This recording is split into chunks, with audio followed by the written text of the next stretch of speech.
All right. And how many of you have books this week? Oh, getting a good number of them. How many of you read further than the first chapter? Second chapter, the man and the woman who had been married several years, and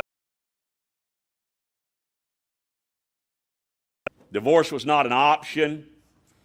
The Word of God tells us that when we're joined together, two shall become one flesh.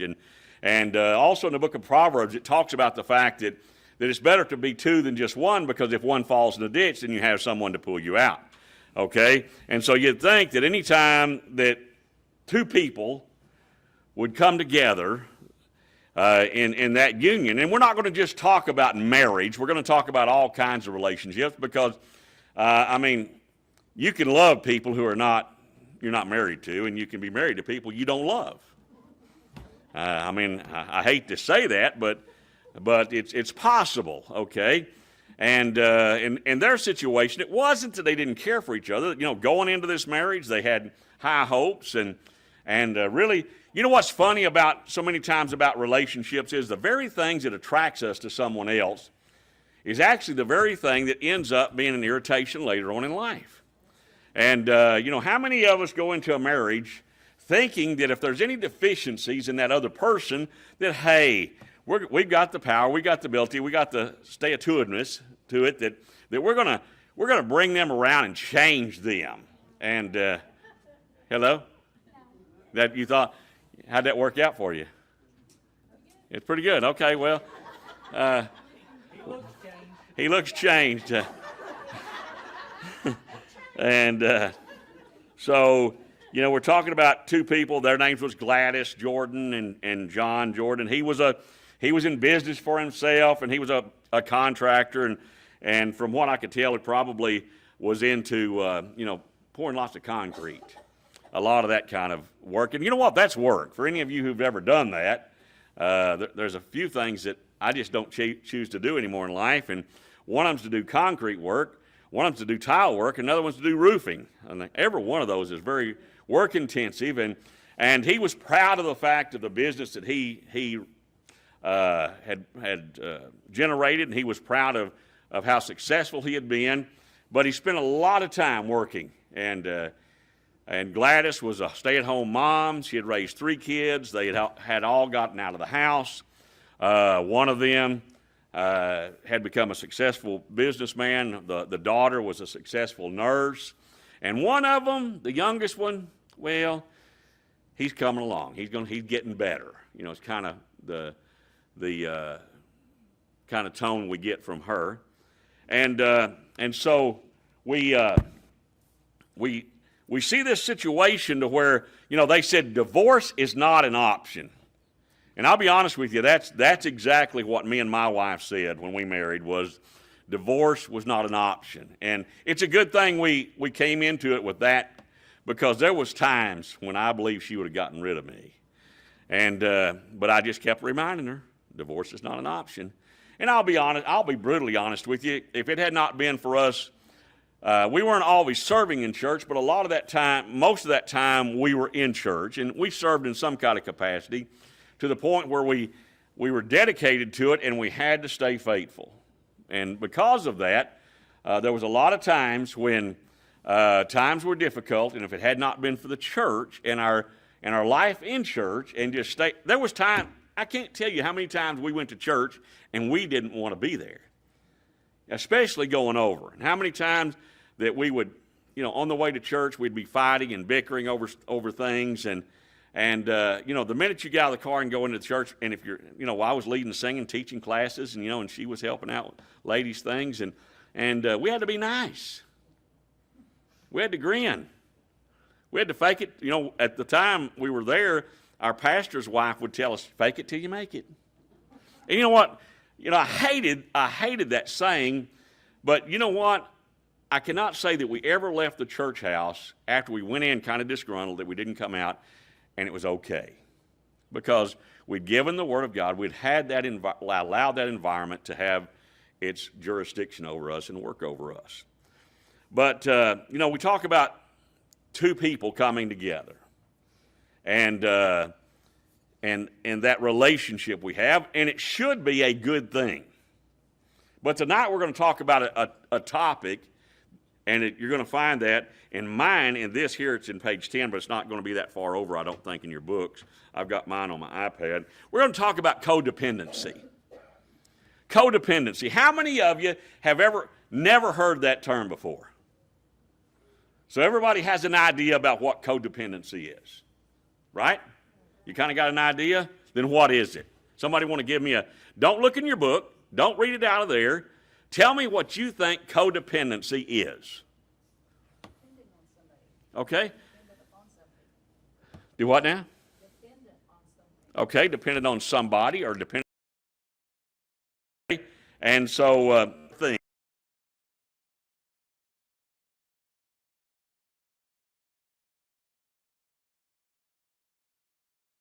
Of us are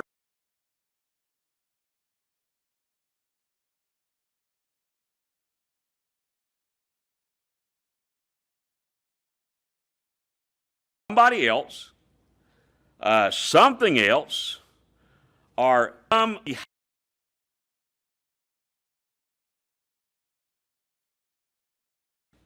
Now then, a lot of this starting out, we're going to be talking about the alcohol addictions and the drug addictions, but let me explain something to you.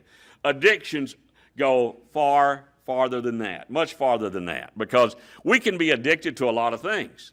But the first thing that comes to mind is we're addicted to alcohol, or we can be addicted to drugs, but you know what? You can be addicted to food.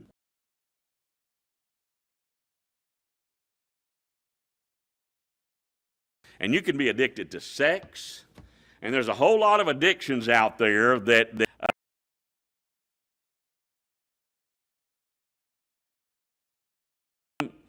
our behavior becomes dependent upon someone else, something else, or that behavior that we're needing to get that back. Many times, codependents, we're addicted to another person. Now, you know what? You look at that and say, well, that's not a bad thing. You know, I preached and taught a lot of times that, you know, if it's a good thing, then my wife and I are not exactly alike. You ever heard that opposites attract? They do. Opposites attract, but you know what else happens when opposites attract? Those opposites begin to show up. And we have a tendency to say, well, why aren't you more like me? And then the other one will say, well, why aren't you more like me? And so we want somehow that very thing that attracts us to each other, or even attracts us to people. Now, you know what's strange is a lot of times the friends that we those friendships that we develop over time, they are usually more homogeneous in the fact that we are a lot alike. You know, if you've got a friend, usually you have that friend because you have common interests, don't you? I mean, you may have a fishing buddy. You may have a hunting buddy. For you ladies, you may have a girlfriend that you like to go and go out and eat with. You may have a girlfriend that you like to go and shop with. You know, and it may even be your daughters. But you have those things in common.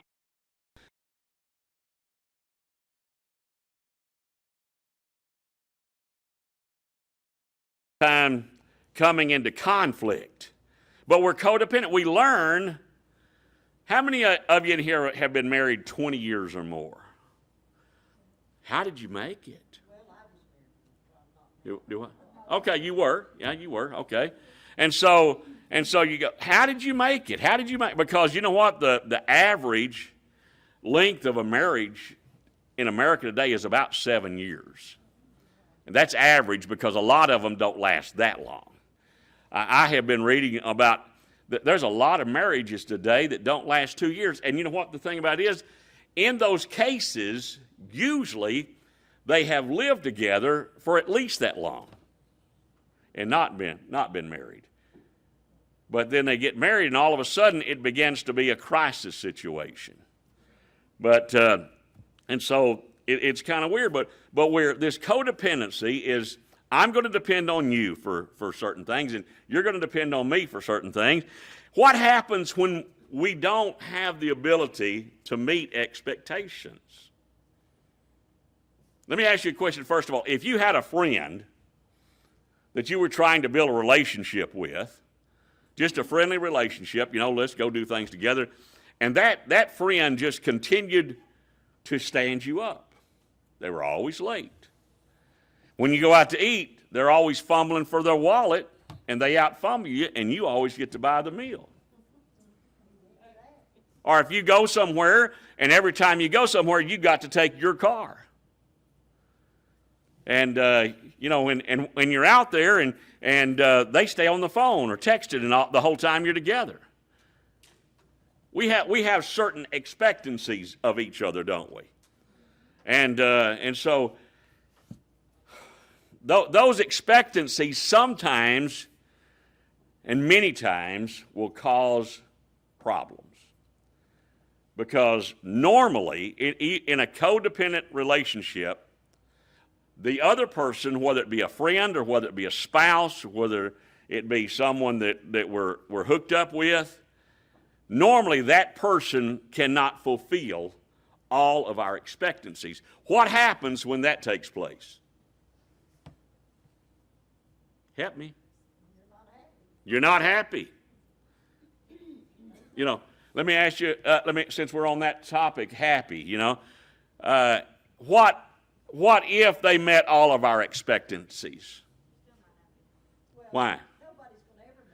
That's right, because you know what? The list will get longer. We will never be able to serve another person and fulfill all of their expectancies. And so like in this situation, what was wrong with him working hard? You know what? We talk about a work ethic. Dwayne, if you're going to hire somebody to go out there and work on one of those rigs, and they come highly recommended because they have a good work ethic, are you even going to think twice about hiring them? No. And this guy, he doesn't want 40 hours a week. He wants 80 hours a week. Man, that's the kind of employee you want, right? But he has a family. He has a wife. Now, I wonder what her expectations are on that. You think maybe that she might want him home a little more than that? Most wives would, wouldn't they? But here, what's he thinking? One of two things. Maybe being home ain't all it's cut out to be. And sometimes that's the case. Another time he's thinking, what is he normally thinking? I'm known to make more money for what? Who's he doing this for? He's doing it for his family. He's providing for his family. This is what this man was doing. He was providing for his family, and he was providing well for his family to the point where they were financially very comfortable. Here's the wife. She's been a stay-at-home mom. She's raised 3 kids. They're in their 20s now. And he was very seldom there. He missed all kinds of special occasions. He missed birthdays, and he missed anniversaries, and he missed graduations and all these things. What's she thinking? Do what? I've had to do it all. And that's her idea. I've had to do it all. And you really taking pride in the fact that do you think maybe she would have given up a little bit of the luxuries just to have had him there a little more? Probably so. And I noticed that you ladies are the ones answering that. Okay? Now, we have expectations. What is it going to take to make you happy? If he could draw a big paycheck and never leave the house, and he could stay at home and do all the honeydews, wouldn't that be great? But it's not. Would you live in a hovel? Would you live in a shack? Would you?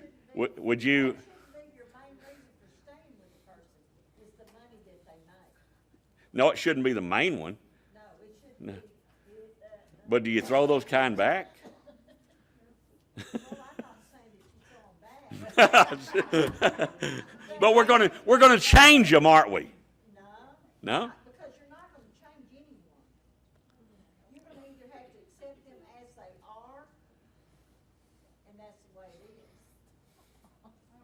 Yeah. Our move on, Herman and I had our two trucks at the time we first got together. And, you know, we had to make money on both trucks. Well, there for a while, we wasn't going the same directions and stuff like that. And Herman was getting a little upset. He said, this is not making a marriage. Yeah. So we got rid of my truck. When we ran team together, we were in that truck. We didn't have a home. Our truck was our home. 24 hours a day, 7 days a week, No, thank you. 365 days out of the year. You know what kept Herman and I together?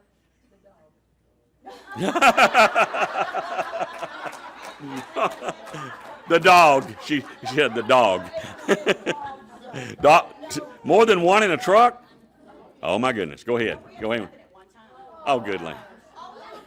This marriage was on the rocks, wasn't it? So we had to. Okay.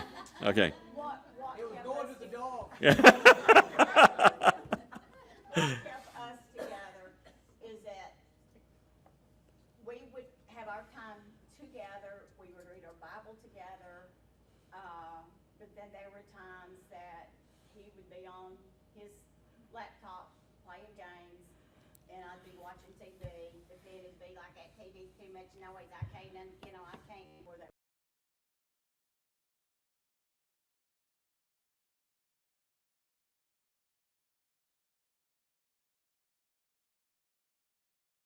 Learned to give each other space. That's what us to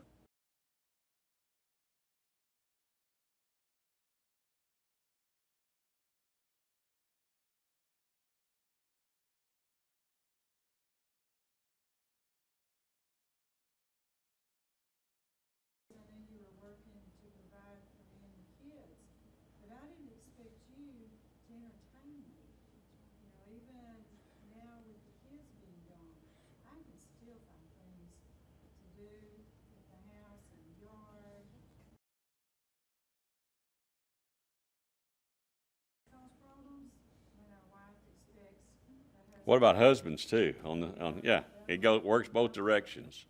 Is that By the way, I'm going to talk about my expectations when this is over with in private. Okay.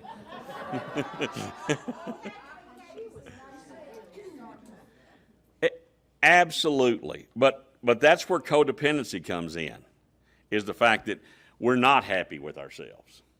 We weren't happy with ourselves going into these relationships, and so that's why we went into a relationship, was because we felt like we need someone to finish us. We need someone to make us whole. But so many times in codependency, it talks about people being like a vacuum cleaner. I mean, we literally can suck the life out of each other, suck all the joy out of, and then when that doesn't work, that's when we usually turn to chemicals or drawing other people to us, and that's where affairs come into play. And are more money, are more food, sexuality, more work, and we struggle relentlessly to fill that great emotional vacuum within ourselves. You know, some of you may not know this. This may be a breakthrough for some of you, and I hope it doesn't offend you, because it didn't offend God, okay? I married the first time when I was 19 years old by a day. I moved pretty much out of my mother's house and into another house. There was never a time when I wasn't really alone. There was always somebody else there. And because of that, part of me never developed. Part of that portion of me that had to come to realize that I didn't know whether I liked me. And I was bouncing everything off someone else. And when that didn't work out and she decided she didn't like me, and she didn't want to be what I wanted to be, she said, "Sayonara, I'm out of here." And so for a while, I was on my own. living in an apartment in Alpine, Texas, by myself, nobody. I was single. I was in a construction game where I was making contacts every day, generating construction jobs, and I would go into these homes, and I'm not the greatest looking guy in the world, but these women would start hitting on me. Married women. Yeah, for shame. But you know what? I can stand before you and God and honestly say that I never let my guard down, and because you know what? They were married. I just came out of a bad relationship. I sure didn't need to go into another bad relationship. And so during that time, I was able to come to, you know what? I was okay with me. I can cook, I can clean, I can do my own washing and ironing, I can entertain myself. I didn't know that. I didn't know that. And so when Barbara and I came together, we both came out of damaging relationships where they wanted to suck the life out of us. And so our greatest concern was, because of that, were we going to be able to make a success of this? And that's one of the reasons why we said we are not going to consider divorce. Death, maybe. Divorce, no. But was it hard? Yes. You know why? Because here's what happened. Both of us came into these relationships with walls up. Now, I know a lot of you in here have gone through divorce and remarriage. Some of you, this is your second, maybe more, marriages, okay? So you know what I'm talking about. You've been hurt. You've been abused. And you weren't going into a relationship this time going, I'm just not throwing myself into this to get damaged some more. And so you put the walls up. And so already you're going into this relationship with a couple of strikes against you. Because it takes time to build that track record. To know, I'm not going to get hurt. Oh, I'm going to get hurt a little bit along the way. That just goes with relationships. But if we go into that relationship immediately and begin to just try to suck the life out of that other person because we're drowning, two persons drowning without a life jacket aren't going to make it. And so that's, we go along and it becomes a struggle. And so he said, our patients have described it as walking around feeling like the hole in the center of a donut. What is that? What's a hole in? That's a nothing. How many of us have been in relationships where we just feel like we were nothing? Yeah. So that's not good. And so over the decades, they formed codependency groups. What's the most popular one that you know of? AA. That's what they deal with. And here's the thing. When the people who started AA were Christian people. But you know what they found out? That so many of the people that they were dealing with were so mad at God, blaming God for where they were in life, that they had a difficult time getting their head around this God concept. So they used the term that higher being, or God as I understand him, which means what? We're not really giving God the credit, are we? We're not really glorifying God. We're just saying, you can have God or not have God. But I believe that every one of us here, we're here because of the fact that we know that God really is the one who can make the difference. Amen. He really is the strength that we need. He really does take our weaknesses. And through our weaknesses, he generates within us a wisdom, knowing that he's the one who makes it possible. Amen. He's the one that gets me through these things. And so, they were dealing mainly with alcohol addiction. Okay, and that's what they were developed for. And then they began to realize that, hey, you get these people with addictions, guess what? We can straighten them out. We can work with them. We can give them enough support. Because by the time they get to Al-Anon or AA, they're wanting to do something. You know what? That's a criteria. If we're here tonight and we have some things going on in our life that are destructive to us and to relationships, then the first step is we have to get to that point where we want to say, enough's enough. I don't want to live this lifestyle anymore. There's got to be something better than this. And so then we come to that conclusion, okay, where are we going to get help? We were talking today, we had breakfast down at the Red Barn, and the guy who owns that is a pastor at the Assembly of God. And we were talking to him, and we got talking about what some of the things that Stanford needs. And one of the things that, we really agree, because we've already talked about it around here. Not everybody knows about it, but there's coming a day when we really want to have classes here that will help support those individuals who have addictions. But you know what? When they come here, you're not going to be able to drag them here. You're not going to be able to force them to come here. They're going to have to come here of their own accord. And once they get here, then God can begin to do a work on them. But they have to come to that conclusion. You know what? If a family member drags them down here and forces them into this situation, will it work? Absolutely not.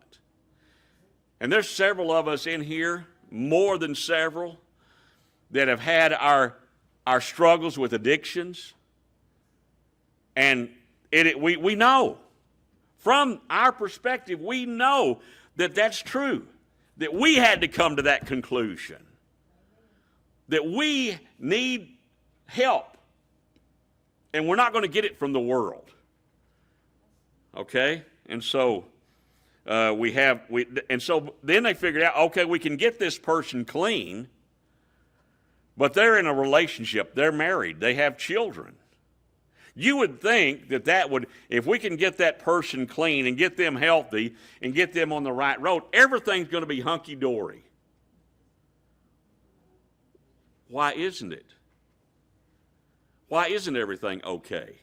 Because the family is so used to whichever the mama or the daddy. Or both. Being, yeah. Having that addiction, they're so used to that. And then when they're pulling away from it, like the children are not going to be, it's going to be really hard for them to get used to that because yeah, it's not normal anymore. There's a change. Addiction it's a struggle for them every day. Yes.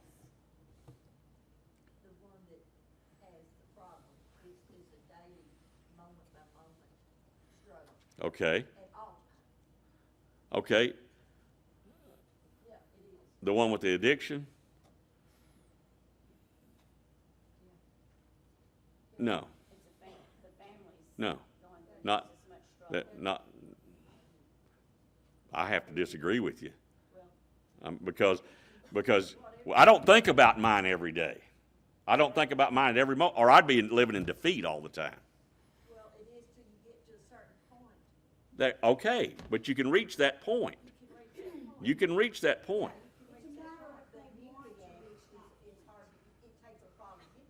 Sure it does. You didn't get there overnight. You're not going to get out of it overnight. But when you get to the point where you're beginning to live a normal life, then what's normal for everybody else that's been involved in this relationship? Because that's been the norm. And what was it that attracted us to that person who has this problem? For example, he was funny when he was drinking and all that stuff. Do what now? A lot of times when somebody's addicted like an alcoholic, a lot of times their personality is totally different than when they're sober. Yeah. And like I said, once they get taken care of and try to go down the right path, that person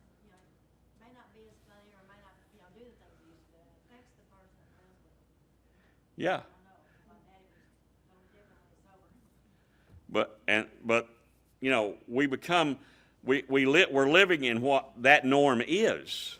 And so when that norm begins to change, and it's not totally the same person that we were accustomed to. And so there has to be a healing process throughout the family structure. Because sometimes we have been enablers. We have enabled them to live this, and so now we're not enablers. Where do we fit in? I was usually the one that, not the enabler, I was the one that had the problem. So how do we deal with this? So that's where codependency rings true, okay? Because there has to be the whole family unit, and then you have kids. And these children have been living in this environment. And now they're not all of a sudden, but they're gradually, things are changing. And so they too need to be in some kind of environment to where they're being healed along the way. And so today, like I say, it's the concept of dependency and codependency is no longer limited to alcohol. It's no longer limited to the chemical spectrum, but it includes all obsessive compulsions. We have people that wash their hands 50 times a day. We have people who have tendencies called OCD. That drives you crazy. We have people who are clean nicks. We have people that their houses are so perfect that when everybody else lives in them, that it's just a big old mess, but all they're doing is living. That's part of the living. And so we all have these strange little quirky things that is our codependency, our problem. And you know what? Most of the time, we don't see them as problems. Because what's wrong with having a clean house? Nothing. I enjoy having a clean house. What's wrong with having clean clothes? I like clean clothes. What's wrong with bathing twice a day? Absolutely nothing. But when it becomes a disorder, when it comes to where it takes so much energy, it takes so much of your daily life, and then it begins to make it rough on everybody around you. But you know what? Even in those syndromes, we all have to come to that conclusion. You know what? And I've said all along, as we move through this book, you're going to find you. You're going to find the one that's you. You may find two of them that's you, and you may not like it when you look at it in the mirror of the Word and you go, oh my God, that's me. I didn't even realize that I was controlling. I didn't realize I was manipulating. I didn't realize that I was just sucking the life out of this whole marriage, this whole relationship. I did not realize that I demanded so much. I did not realize that I was so set in my ways that I was making it uncomfortable for everyone else around me. When I was growing up, Daddy always told me nobody's going to take care of you but you. Yeah. And I learned to be so Independent, yeah. Till someone told me, you are so independent, you're dependent. And I'm like, yeah. When I started reading that, I said, Oh my God, there I am. Yeah.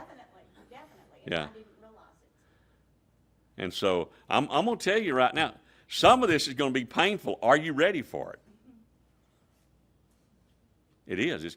Some of it's going to scratch some wounds. Yes, ma'am. You know, you were talking about earlier about addictions. It's easy for me to see or you to see mine, vice versa.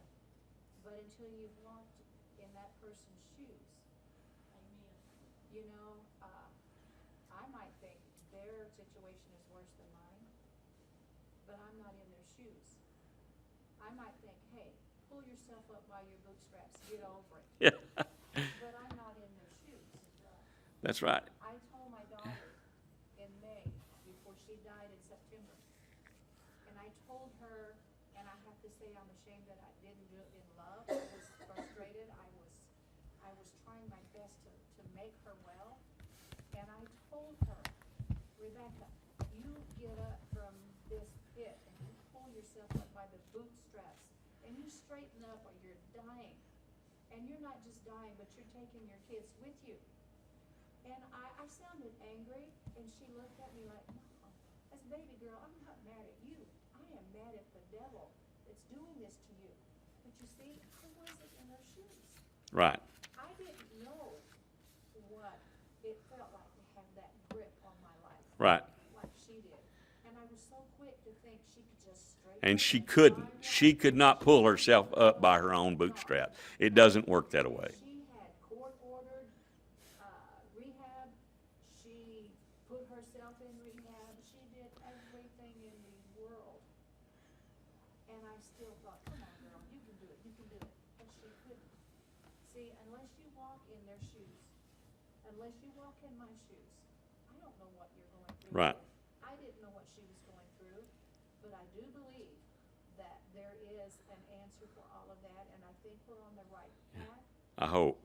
I do believe. I hope this is not the biggest mistake I've ever made in my life in the ministry. You know, there are people in this town that needs the love. And there it is. It comes back to that love. So many of these places that we go to when we have alcohol and drug problems, they're so cold, and love never enters in. And I truly believe that there has to be that love structure to ever make it work. Because love, in 1 Corinthians chapter 13, love doesn't keep score. And love doesn't seek to find fault. And without it, you can't understand. Yeah. Pastor, it can't be a mistake that you're doing this, because you know, the work that God has for us in this community, we can't do it if we're broken. We have Right. to be fixed, you know, because we're dealing with broken people. We're gonna be ministering to broken people. Yeah. Now, the experience that we gain from being broken, that's how we'll be able to help. But we've got to get fixed before we can go out, and just like in a relationship, it goes Yeah. to the ministry as well. Absolutely. And I really, in my heart of hearts, I believe that that's what God has in store for us, is that we get well. And when people see us getting well, they're going to want, that's going to be that deciding factor for them. I want some of that. I've never been able to get there. How did you do it?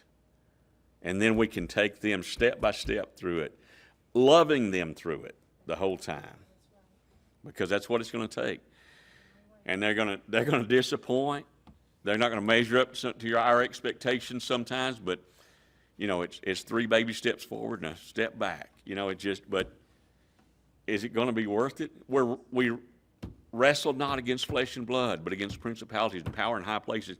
Satan is on the attack. We are in a spiritual warfare for not only our community, but this entire world. But our community is being attacked, and it's because I really believe I was very pleased to talk with Brother Randy from the Assembly of God, because he sees a lot of the things that we see. And we've got other churches in this town that haven't got a clue what's going on, and they don't know what it's going to take to fix it. And so, brother? Dealing with an addiction, that person has to be the one who wants to get comfort. Absolutely. I watched my mother so many times tell me that she was going to get straight and off alcohol from me and my sister, and she would go through the doors and go through the motion, but as soon as she walked out the door, there's the beer joint. Yeah, it's right there. I went through it. I've done it for 14 years. Mm-hmm. But when I decided to do it for me, whenever it's time, everybody's different, Yeah. you know? And Roseanne, a while ago, I said I don't struggle with it every day, but I do struggle with it from time to time. Yesterday was one of those days. Here I am, a pastor, and I still struggle with that addiction. I was so hot and so sweaty. Do what? I struggle with a nicotine addiction off and on. Yeah. Now, that's an addiction too. Sure it is. It's a drug. It's a drug. Yeah. But, I know, I had a grandson that was sent off 3 times to drug rehab. Until it was his choice to go. So he got down low enough to see, And still it's not an easy walk. and it's still not easy for him. Yeah. And I had a husband that I was married to at the time I was 17 years old.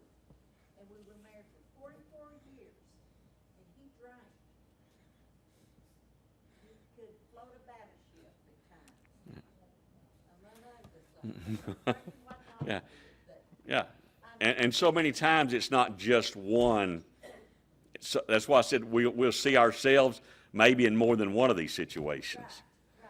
And other times we'll go, I've never walked in that shoe, so I don't understand what that's talking about. Like when he got his cancer, and he would tell those nurses, yeah, I did that. I got up and Roseanne and I walked all the way to that elevator, and then I got in the wheelchair and she rode me downstairs. He walked to the door of the room, got in the wheelchair, and I wheeled him downstairs. He tried to make these people think he was doing all these things, and he was doing none of it. Yeah. And it was me that was doing it all. You understand what I'm saying? I think he was so. dependent upon But you, his. but I don't know what we have time where really. No, But why did you stay? why did I stay? Why did you stay? Why did I stay? Because at 17 years old, when I stood up there and I said, for better or worse, till death do us part. Yeah. That's why I stayed. Okay. We stay for many reasons. That's why I stayed. And sometimes we stay because it fulfills us to stay. I've been taught that if you make that promise, then you better live that out. Okay. All right. Whew. This is going to get bloody in time, I'm afraid. A couple, be sure and pray for